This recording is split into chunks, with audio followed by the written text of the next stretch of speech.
किसान भाइयों, मिलेट्स जिन्हें अब श्री अन्न के रूप में भी जाना जाता है, पोएसी यानी घास परिवार से संबंधित छोटे बीज वाली विभिन्न फसलों के लिए संयुक्त रूप से प्रयुक्त शब्द है। मिलेट्स में अन्य अनाज फसलों की तुलना में विशेष पोषक गुण पाए जाते हैं, जिस कारण इन्हें पोषक अनाज भी बोला जाता है। उदाहरण के लिए मिलेट्स प्रतिरोधी स्टार्च, डाइटरी फाइबर, खनिजों और एंटीऑक्सीडेंट में विशेष रूप से समृद्ध हैं। ये पोषण गुण मिलेट्स को विभिन्न खाद्य उत्पादों के लिए आदर्श बनाते हैं, जिनमें बेबी फूड, स्नैक फूड और डाइटरी सप्लीमेंट शामिल हैं। मिलेट्स अन्य अनाज की तुलना में कैल्शियम, मैग्नीशियम, पोटेशियम और आयरन का उत्कृष्ट स्रोत प्रदान करते हैं, जिससे यह विशेष रूप से डायबिटीज और हृदय संबंधी रोगों वाले व्यक्तियों के लिए फायदेमंद है। इन पोषक तत्वों से भरपूर फसलों को मुख्य आहार में शामिल करने से पोषण सुरक्षा बढ़ जाती है और कुपोषण तथा भूख से लड़ने में मदद मिल जाती है। मिलेट्स को जलवायु स्मार्ट फसल के रूप में पहचाना जाता है, क्योंकि यह विभिन्न जलवायु परिस्थितियों के प्रति अनुकूल है, जिससे यह स्थायी कृषि प्रथाओं के लिए महत्वपूर्ण हो जाते हैं। मिलेट्स C4 कार्बन को संचित करने वाली फसलें हैं, जो वायुमंडल में CO2 के स्तर को कम करने में योगदान करती है। विश्व के 131 देशों में मिलेट्स की खेती की जाती है और ये एशिया एवं अफ्रीका में लगभग 60 करोड़ लोगों के लिए पारंपरिक आहार का अंग है। भारत में छोटे अनाजों अर्थात मिलेट्स का सबसे बड़ा उत्पादक देश है। यह वैश्विक उत्पादन में 20% और एशिया में उत्पादन में 80% की हिस्सेदारी रखता है। भारत में मिलेट्स का ऐतिहासिक और सांस्कृतिक महत्व अत्यंत गहरा और समृद्ध है। यह अनाज प्राचीन काल से भारतीय कृषि और भोजन का अभिन्न हिस्सा रहा है। आयुर्वेद में मिलेट्स को स्वास्थ्यवर्धक माना गया है और इन्हें पाचन, हड्डी की मजबूती और मधुमेह नियंत्रण में उपयोगी बताया गया है। अब आपके मन में यह प्रश्न उठ रहा होगा कि मिलेट्स को श्री अन्न क्यों कहा जाता है। मिलेट को श्री अन्न इसीलिए कहा जाता है क्योंकि यह न केवल पोषण से भरपूर है, बल्कि यह पर्यावरण के अनुकूल और किसानों के लिए समृद्धि यानी श्री लाने वाला अन्न भी है। यह फसल कम संसाधनों में अधिक उत्पादन देती है और किसानों की आय बढ़ाने में मदद करती है, जिसे ध्यान में रखते हुए हाल के वर्षों में भारत सरकार ने मिलेट्स को श्री अन्न के रूप में बढ़ावा दिया है। श्री अन्न अर्थात मिलेट्स को 2 प्रमुख श्रेणियों में बांटा जाता है, प्रमुख श्री अन्न और लघु श्री अन्न। प्रमुख श्री अन्न में ज्वार, बाजरा और रागी शामिल हैं, जबकि लघु श्री अन्न में कंगनी, कुटकी, कोदो, वरीगा या पुनरवा और सावा शामिल हैं। श्री अन्न फसलों की विस्तृत जानकारी इस प्रकार है। बाजरा यह भारत में सबसे अधिक उगाया जाने वाला श्री अन्न है। इसे पर्ल मिलेट के रूप में भी जाना जाता है। जहाँ तक बाजरे की खेती के लिए उपयुक्त क्षेत्र की बात है, इसे सूखे, कम उर्वरकता वाले और कम वर्षा वाले क्षेत्रों में अच्छी तरह से उगाया जा सकता है। ज्वार इसे सौरघम के नाम से भी जाना जाता है। यह मुख्य रूप से महाराष्ट्र, कर्नाटका, तेलंगाना और आंध्र प्रदेश में उगाया जाता है। रागी इसे फिंगर मिलेट या मडुआ के नाम से भी जाना जाता है। यह मुख्य रूप से कर्नाटक, उत्तराखंड, तमिलनाडु, आंध्र प्रदेश और उड़ीसा में उगाया जाता है। रागी कैल्शियम का एक अच्छा स्रोत है, जो हड्डियों और दांतों को मजबूत बनाता है।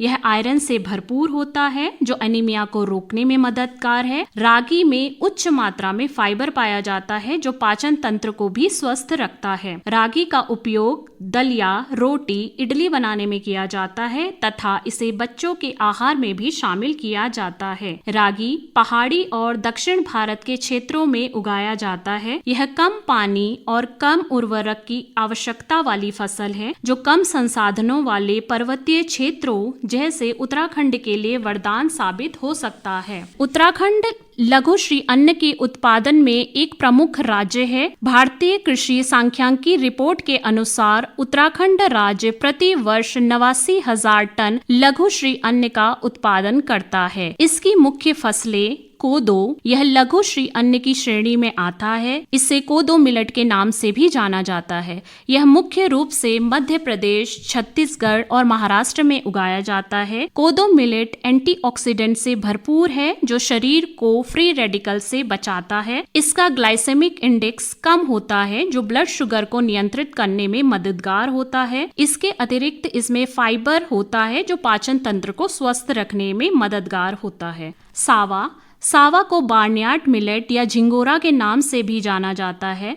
यह मुख्य रूप से उत्तराखंड, मध्य प्रदेश और छत्तीसगढ़ में उगाया जाता है। सावा में ग्लाइसेमिक इंडेक्स कम पाया जाता है जो डायबिटीज रोगियों के लिए वरदान होता है। यह फाइबर से भरपूर होता है जो पाचन तंत्र को स्वस्थ रखता है। सावा में कम कैलोरी होती है जो वजन घटाने में मददगार है। इसके अतिरिक्त इसका उपयोग अर्थात झिंगुरे का उपयोग खिचड़ी, दलिया, पुलाव इत्यादि में भी किया जाता है। इसकी खेती के लिए ठंडे पहाड़ी क्षेत्र उपयुक्त होते हैं। कुटकी, इसे समय के नाम से भी जाना जाता है। यह मुख्य रूप से झारखंड, उड़ीसा और छत्तीसगढ़ में उगाया जाता है। कुटकी मिलेट फाइबर से भरपूर होता है जो पाचन तंत्र को स्वस्थ रखता है। इसमें आयरन, जिंक और मैग्नीशियम जैसे मिनरल्स पाए जाते हैं तथा यह कम कैलोरी वाला अनाज है जो वजन घटाने में मददगार साबित होता है। इसके उपयोग तथा खेती का उपयुक्त क्षेत्र उपरोक्त के समान ही है। चीना, इसको प्रोसो मिलेट के नाम से भी जाना जाता है। यह मुख्य रूप से उत्तराखंड, हिमाचल प्रदेश और जम्मू कश्मीर में उगाया जाता है। चीना मिलेट प्रोटीन का एक अच्छा स्रोत है। यह कार्बोहाइड्रेट से भरपूर होता है जो शरीर को ऊर्जा प्रदान करता है। यह ग्लूटेन फ्री अनाज है जो ग्लूटेन इंटॉलरेंस वाले लोगों के लिए उपयुक्त है। इसका उपयोग तथा खेती के लिए उपयुक्त क्षेत्र झिंगोरे के समान ही है। कुट्टू या इसको उगल और अंग्रेजी में बकव्हीट के नाम से जाना जाता है। यह पौष्टिक और ग्लूटेन फ्री अनाज है। यह मुख्य रूप से उत्तर भारत के पहाड़ी क्षेत्रों जैसे उत्तराखंड, हिमाचल प्रदेश और जम्मू कश्मीर में उगाया जाता है। कुट्टू एक छोटे दाने वाले अनाज हैं जो तकनीकी रूप से अनाज नहीं बल्कि एक फल है। इसे स्यूडो सीरियल के नाम से जाना जाता है क्योंकि यह अनाज की तरह ही उपयोग किया जाता है। कुट्टू न केवल स्वास्थ्य के लिए फायदेमंद है बल्कि यह किसानों के लिए भी एक लाभदायक फसल साबित हो रहा है। कुट्टू ग्लूटेन फ्री है जिससे यह सीलिएक रोग और ग्लूटेन इंटॉलरेंस वाले लोगों के लिए उत्तम विकल्प है। इसमें सभी आवश्यक अमाइनो एसिड्स उपलब्ध होते हैं जो शरीर के लिए उत्कृष्ट प्रोटीन का स्रोत है। अधिक फाइबर होने के कारण यह पाचन तंत्र को स्वस्थ रखता है और कब्ज दूर करता है। कम ग्लाइसेमिक इंडेक्स के कारण ब्लड शुगर नियंत्रण में मदद करता है। मैग्नीशियम और पोटेशियम से भरपूर होने के कारण यह दिल की सेहत में सुधार लाता है। इसमें पाए जाने वाले रूटीन, क्वेरसिटीन जैसे तत्व फ्री रेडिकल से रक्षा करते हैं। कुट्टू को मुख्यतः व्रत के आहार के रूप में पारंपरिक भोजन में शामिल किया जाता है। श्री अन्न की खेती में ध्यान रखने योग्य बातें। विभिन्न मिलेट्स प्रजातियों की खेती उनके गुणों, मिट्टी की प्राथमिकताओं, जलवायु आवश्यकताओं और वृद्धि अवधि के आधार पर भिन्न होती हैं। उदाहरण के तौर पर बाजरा मुख्यतः तराई क्षेत्रों की फसल है, वहीं दूसरी ओर मडुआ पर्वतीय क्षेत्रों में उत्पादित होता है। श्री अन्न से अतिरिक्त लाभ कैसे अर्जित करें? कच्चे मिलेट्स की बजाय उनके आटे, स्नैक्स, बिस्किट्स, फ्लेक्स आदि प्रोसेस्ड उत्पाद बनाकर बेचने से मुनाफा बढ़ाया जा सकता है। किसान उत्पादक संगठन अर्थात एफपीओ द्वारा सामूहिक रूप से बड़े बाजारों और निर्यातकों से जुड़ने से बेहतर कीमतें मिल सकती हैं। जैविक अर्थात ऑर्गेनिक मिलेट्स की बढ़ती मांग के चलते किसानों को 2 गुना मुनाफा कमाने के अवसर मिल सकते हैं। श्री अन्न को मुख्य धारा में लाने में भारत सरकार की भूमिका।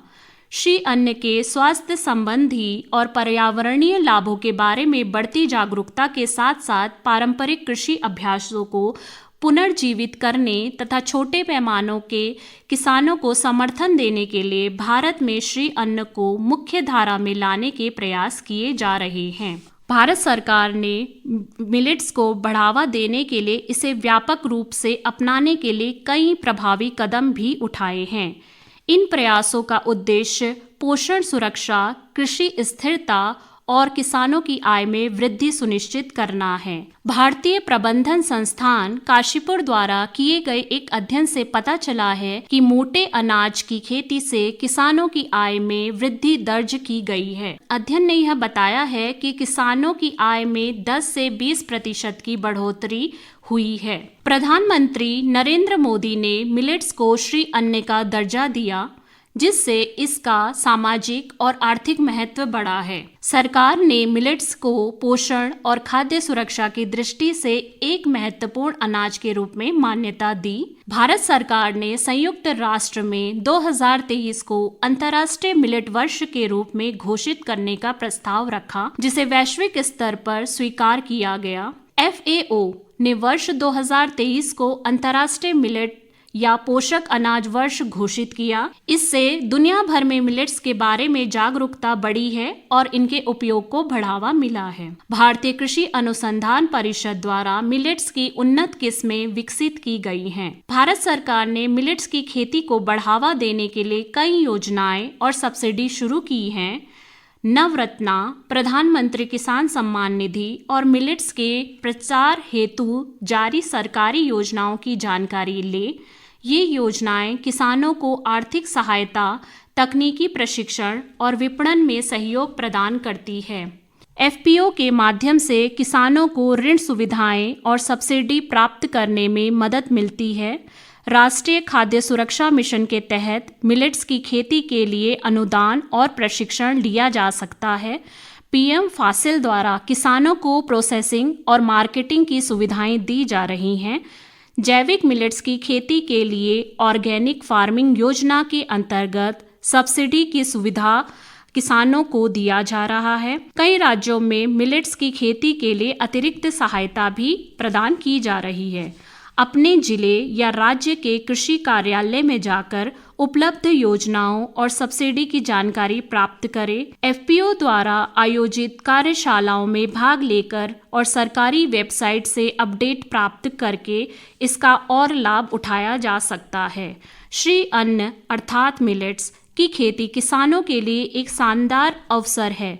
कम लागत, कम पानी और अधिक लाभ देने वाली यह फसल न केवल किसानों की आय बढ़ा सकती है, बल्कि उन्हें आत्मनिर्भर भी बना सकती है। अगर सही तकनीकों का उपयोग किया जाए और प्रोसेसिंग तथा मार्केटिंग पर ध्यान दिया जाए तो श्री अन्न खेती से शानदार मुनाफा कमाया जा सकता है और विशेषकर पर्वतीय क्षेत्रों की समकालीन समस्याओं जैसे आजीविका संसाधनों की कमी, पलायन, मानव वन्य जीव संघर्ष, महिला श्रम, जलवायु परिवर्तन आदि से उबरने में सहायक सिद्ध हो सकता है।